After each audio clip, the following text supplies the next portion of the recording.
آریہ مذہب تھا تو وہ ایک آریہ آ گیا اعلیٰ حضرت کے پاس، آ کے کہنے لگا کہ فرض کی اہمیت زیادہ ہے کہ سنت کی؟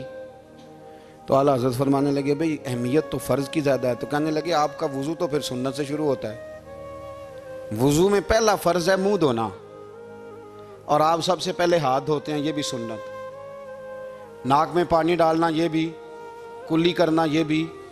میری بات کی سمجھ آ رہی ہے؟ اس نے کہا یہ آپ عجیب لوگ ہیں، فرض اگر بڑا ہے تو پہلے فرض ہونا چاہیے تھا۔ سمجھ آ رہی ہے میری بات کی؟ لوگ دین پر بڑے بڑے مختلف اعتراضات کرتے ہیں نا، اس نے کہا جی پہلے ہونا چاہیے تھا فرض، تو منہ دھونا فرض ہے، آپ نے گھٹنوں تک ہاتھ دھوئے، اب یہ جو آپ نے ہاتھ دھو یہ بھی سنت، کلی کری تو وہ بھی سنت، ناک میں پانی ڈالا تو وہ بھی سنت، تو آپ تو چوتھے نمبر پہ فرض ادا کر رہے۔ تو اعلیٰ حضرت فرمانے لگے تم اصل میں محبوب کا غلام نہیں نا،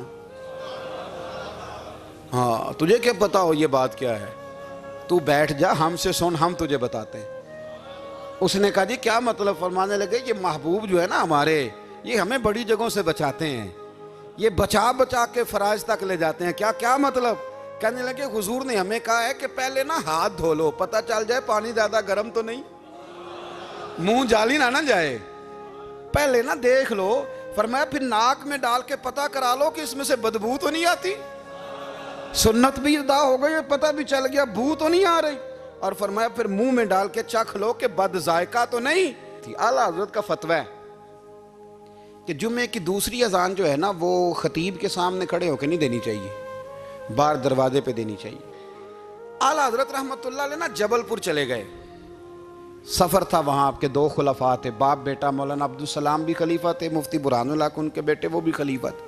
فاضل بریلوی جب وہاں پہنچے نا، عالم وہ نہیں ہوتا کہ جو بات لچھے دار تقریر کر کے تو گزر جائے، عالم وہ ہوتا ہے جس کو بات کرنی بھی آتی ہو اور ذہن میں اتارنی بھی آتی ہو، وہ شخص ہے جو پختہ علم رکھتا ہو، اسے پتا ہو کہ کس حکمت کے ساتھ لوگوں کو بات سمجھانی ہے۔ کلم الناس علی قدر عقولہم، اگرچہ مدرسین کی بھی بڑی بات ہے لیکن ٹھہر ٹھہر کر طریقے سے پیار سے ہمارے بزرگ سمجھاتے تھے۔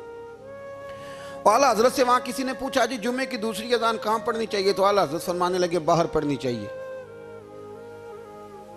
آپ نے وہ فتویٰ دے دیا، وہاں جناب لڑائی شروع ہو گئی، وہاں لوگوں نے کہہ دیا جناب ہمارے ہاں 40 سال سے ہو رہی ہے، کسی نے کہا 35 سال سے۔ اعلیٰ حضرت فرمانے لگے دین تجربے سے نہیں آتا، دین علم سے آتا ہے، یعنی 40 سال تجربہ ہو گیا تو اس کا مطلب ہے آپ عالم ہو گئے، دین کا تعلق تجربے سے وہ علم سے ہے۔ وہ بحث ہو گئی۔ اعلیٰ حضرت نا انگریز کی عدالت نہیں جاتے تھے، فرماتے تھے عدالت تو وہ ہوتی ہے جہاں عدل ہوتا ہے، آپ اس کو کچہری کہتے تھے، عدالت کہتے ہی نہیں، تو کبھی گئے ہی نہیں تھے۔ انہوں نے مقدمہ کرا دیا اعلیٰ حضرت پہ، پرچہ کٹوا دیا جی مولانا نے فساد کرا دیا۔ اب وہ جج مسلمان تھا، اس نے ریڈ کر لیا، وہ جو نائب قاصد نہیں، وہ ادری جس کو کہتے ہیں آوازیں دیتا ہے، فلاں بن فلاں حاضر ہو، وہ اعلیٰ حضرت کا مرید تھا۔ آپ نے اسے بلا کے نا تو ساری بات سمجھا دی، وہ سمجھ گیا کرنا کیا ہے۔ جب باری آئی نا اعلیٰ حضرت کی تو جج صاحب نے کیس پہلے پڑھ لیا تھا کہ یہ مسئلہ ہے، مولانا کہتے ہیں اذان باہر پڑھو تو کچھ لوگ کہتے ہیں سامنے پڑھنی چاہیے۔ اس نے کہا بھی بلاؤ مولانا رضا علی خان ولد نقی علی خان۔ وہ کہنے لگا کھڑا ہو کے نا جج کے سامنے، کانوں میں دونوں بالکل جج کے آواز دینی تھی نا باہر جا کے، تو جج صاحب کے سامنے جج صاحب کی طرف منہ کر کے کہنے لگا مولانا رضا علی خان ولد نقی علی خان حاضر ہو، اور جج کہنے لگا بیوقوف باہر جا کے کہنے لگے یہی تو میرے پیر کہتے ہیں، یہی تو وہ فرماتے ہیں کہ خطیب تو آیا بیٹھا جمعہ پڑھانے، وہ تو آیا ہوا ہے، باہر جا کے کہے جو نہیں آئے انہیں بھی پتہ چل جائے کہ جمعہ پڑھنا ہے، یہی تو وہ کہتے ہیں۔ وہ جج کہنے لگا مولانا کو آنے کی ضرورت نہیں، وہ جو بھی کہہ رہے ہیں ٹھیک ہی کہہ رہے ہیں، وہ ٹھیک کہہ رہے ہیں جو بھی کہہ رہے ہیں۔ انہوں نے فکری طور پر لوگوں کی تربیت کی، انہیں بات سمجھانے۔ ایک مولانا نے کہہ دیا کہ نبی پاک صلی اللہ علیہ وسلم کو تو غیب کا علم ہی نہیں، تو اعلیٰ حضرت فرمانے لگے تو بتا اگر نہ ہو حضور کو غیب کا علم تو تیرا کیا فائدہ ہے؟ سوچنے کی بات ہے نا بھائی، کوئی اختلاف نہیں، لیکن کسی کا کیا نقصان ہے اگر اللہ اپنے نبی کو غیب کے خزانوں کی چابیاں دے؟ ہے کسی کا نقصان؟ عجیب فلسفہ ہے نا۔ میں سفر کرتا رہتا ہوں تو بچے میپ لگا لیتے ہیں، اس کو غیب ہے کدھر جانا ہے کدھر نہیں جانا، لے جاتا ہے کہ نہیں، لیفٹ ہو جاؤ رائٹ ہو جاؤ، کس نے بتایا اسے؟ اس کی بات ماننا اسلام کے کفر۔ اللہ اکبر، الجھ گئی نا بات۔ پھر وہ بتاتا ہے کہ آپ 5 گھنٹے 4 منٹ میں فلان جگہ پہنچ جائیں گے، تو اتنی دیر میں بندہ پہنچ جاتا ہے این ٹائم پہ. تو یہ بات ماننا اسلام کے کفر. لیکن مجھے افسوس اس بات کا ہے کہ ڈاکٹر کا الٹرا ساؤنڈ ماننے والے، میپ کی باتیں ماننے والے، کل اتنے بجے بارش ہو جائے گی یہ ماننے والے، اگر کہا جائے کہ رسول پاک نے یہ غیب کی خبر دی ہے تو لوگ اڑ جاتے ہیں. اعلیٰ حضرت فرماتے ہیں یوں نہ کرو جسے کوئی سائنسدان پڑھائے، اگر وہ بہت ساری باتیں بتا سکتا ہے تو جسے رب رحمان پڑھائے. الرحمن علم القرآن خلق الانسان. میں تم بات ہی نہیں مانتے. فاضل بریلوی نے الدولت المکیہ پوری کتاب لکھی ہے اور آپ فرماتے ہیں اللہ نے سب سے زیادہ غیب کی خزانوں کی چابیاں اپنے نبی کو عطا فرمائی ہے. تو آپ نے ہر محاذ پر حضور کی شانیں بیان فرمائی، نبی پاک کی عظمتوں کے تذکرے کیے. آپ نے فرمایا کہ اولیاء اللہ، صوفیاء، بزرگ، ان پر تنقید نہ کرو. ہمارا نا آج مزاج بن گیا ہے. میں اکثر کہتا ہوں کہ لوگوں کا ذائقہ خراب ہو گیا ہے. یہ جو لوگ کہتے ہیں نا نماز میں دل نہیں لگتا، محفل میں سرور نہیں آتا، ہم جب اینک تنقید کی لگا کے جاتے ہیں تو کیسے مزہ آئے گا جب ہم سامنے والے کو اچھا ہی نہیں سمجھ رہے. سب سے اچھے ہم خود ہیں. میں اکثر کہا کرتا ہوں کہ جب تک ہم تھوڑا سا نیچے بیٹھ کے اوپر نہیں نہ دیکھتے، بندے ہمیں بڑے نظر نہیں آئیں گے، چھوٹے چھوٹے نظر آئیں گے. ہم ہمیشہ اوپر کھڑے ہو کے نیچے دیکھتے ہیں. مہربانی فرمائیں. بڑی شاندار بات لکھی اعلیٰ حضرت بریلوی نے ملفوظات شریف میں. آپ فرماتے ہیں 2 بڑے زبردست قاری تھے. تلفظ اچھا ہی ہونا چاہیے، لیکن اس کا یہ مطلب نہیں کہ پھر آپ سب پہ تنقید ہی کرتے رہیں. اعلیٰ حضرت فرماتے 2 قاریوں نے نا ایک بزرگ کے پیچھے نماز پڑھی تو ان کے نا کچھ قواعد مستحب، کچھ قواعد ٹھیک نہیں تھے. تو کہنے لگے شہرت تو بڑی سنی تھی پر بابے کو تو قرآن بھی صحیح نہیں پڑھنا آتا. یہ اعلیٰ حضرت نے لکھا ہے. چھوڑو جو یہ بھی کو بلی ہے. فرماتے ہیں بس مستحب قواعد ٹھیک نہیں تھے، جو چیزیں ضروری ہیں وہ ٹھیک پڑھتے تھے بابا جی. اب ان دونوں نے تنقید کی دل میں اور باہر نکل کے ایک دوسرے سے کہنے لگے یار کتنا سوچ کے آئے تھے پر یہ تو قرآن پاک بھی ٹھیک نہیں پڑھتے. اب موسم تھا تھوڑا سا ایسے ہی معتدل موسم تھا، نہ زیادہ گرمی تھی نہ زیادہ سردی تھی. قریب ایک جھیل تھی. کپڑے اتارے، تہمتیں باندھی اور جھیل میں گھس گئے نہانے کے لیے. ایک شیر آیا تو کپڑے اٹھا کے لے گیا. اب بندہ پانی میں کتنی کو دیر رہ سکتا ہے؟ موسم بھی معتدل تھا، بڑی گرمی میں بھی بندہ زیادہ نہیں رہ سکتا. ٹھٹھرنے لگے، پریشان ہو گئے، کانپنے لگے، جائیں تو کدھر جائیں، بڑے پریشان. اب شیر بیٹھا ہے سامنے اور پہاڑی کے اوپر وہ بیٹھا کپڑے لے کے. اعلیٰ حضرت فاضل بریلوی رحمۃ اللہ تعالیٰ علیہ فرماتے ہیں کسی نے جا کے بزرگوں کو بتایا کہ وہ آپ کے مہمانوں کے کپڑے لے گیا شیر. تو ٹھٹھر رہے. وہ بزرگ آئے اور آ کے نا تو شیر کو آواز دی، اللہ ہر مشکل دی کنجی یارو ہاتھ مردان دے آئی. شیر کو آواز دی، کہنے لگے ادھر آئے نا. وہ آیا تو ایک تھپکی دی. فاضل بریلوی نے حقوق والدین پہ لکھا، حقوق اولاد پہ لکھا، استاد کے حقوق پہ لکھا، شاگرد کے حقوق پہ لکھا. اعلیٰ حضرت نے پڑوسیوں کے حقوق پہ لکھا. فاضل بریلوی رحمۃ اللہ نے پیر اور مرید کے حقوق پہ لکھا. اعلیٰ حضرت نے شرطیں بیان کی مرید کس کا ہونا ہے، شرائط. فرمایا سب سے پہلے 4 شرطیں دیکھو پھر بیعت کرنا. پہلی بات یہ کہ وہ بندہ اتنا عالم ہے کہ ضرورت کے مسئلے بتا سکے، جاہل کی بیعت جائز نہیں. اور دوسرے نمبر پہ فرمایا یہ بھی دیکھو کہ اعلانیہ گناہ تو نہیں کرتا، ظاہری طور پر شریعت کا پابند ہے. تیسرے نمبر پر یہ دیکھو اس کا سلسلہ متصل ہے، باقاعدہ کسی سے مرید ہوا ہے، سلسلہ اوپر تک صحیح چل رہا ہے. اور فرمایا چوتھا یہ ضرور یاد رکھنا کہ خلیفہ مجاز ہو، کسی شیخ کامل نے اسے اجازت بھی اپنی مرضی سے نہ بن کے بیٹھ گیا ہو کہ مجھے تویز مل گئے ہیں، یہ نہ ہو. فرمایا ان چیزوں کو دیکھو اور پھر پوری پابندیاں لگائیں. کسی نے پوچھا پیر اور مریدنی کا پردہ ہے؟ تو اعلیٰ حضرت فرمانے لگے نبی پاک کی جو بیویاں ہیں نا وہ مومنوں کی مائیں ہیں، ان کو قرآن نے مائیں کہا ہے. تو اگر اس ماں کا بیٹے سے پردہ ہے تو پھر مریدنی کا پیر سے پردہ کیوں نہیں؟ فرمایا واجب ہے مریدنی کے لیے پیر سے پردہ کرنا، واجب ہے. آپ کو ایک بزرگ تھے، انہوں نے اپنے ہاں جلسے پہ بلایا. جب آپ پہنچے تو وہ عورتوں کو ننگے منہ تعویذ دے رہے تھے. آپ نے دور سے دیکھا تو واپس آ گئے. وہ دوڑے پیچھے، کہنے لگے مولانا کچھ تو خیال کریں، لوگ کیا سوچیں گے، ایسے چلے گئے. تو آپ فرمانے لگے شاہ جی آپ نبی پاک کی شریعت کا خیال نہ کریں تو میں آپ کا خیال کروں؟ شریعت اسلامیہ کا خیال نہیں کر رہے، بے پردہ عورتوں میں بیٹھے ہو. وہ کہنے لگے میں توبہ کرتا ہوں، آج کے بعد نہیں کروں گا. فرمایا پھر ہاتھ بڑھائیے، پھر میں آپ کے ہاتھوں کے بوسے لیتا ہوں. اس لیے کہ اگر آپ مان گئے ہیں تو پھر ہمارا اختلاف نہیں. ساری زندگی دین کی پہرے داری کی۔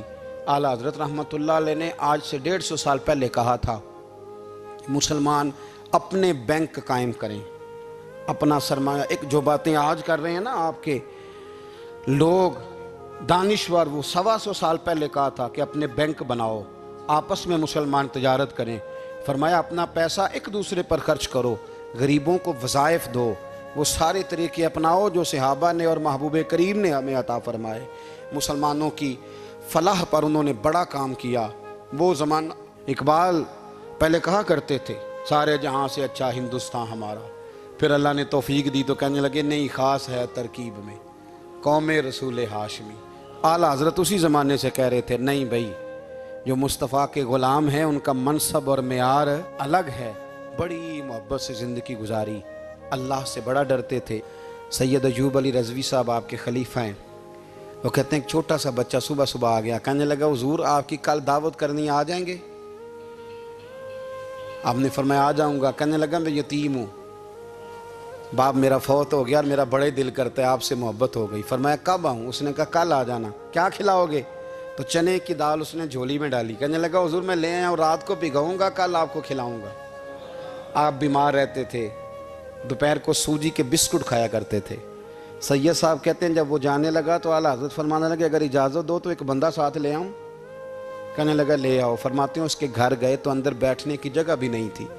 1000 کتاب کے مصنف، لاکھوں کروڑوں مریدوں کے پیر، امت مسلمہ کتنے بڑے لیڈر، کہتے ہیں اس نے نا باہر گلی کے باہر دروازے کے باہر چٹائی بچھا دی۔ کہنے لگا حضور اندر جگہ نہیں ہے، میری اماں ہیں اور آپ عورتوں سے بڑا پردہ کرتے ہیں۔ اعلیٰ حضرت باہر بیٹھ گئے زمین پہ، اس کو کہتے ہیں لاجپال پیر۔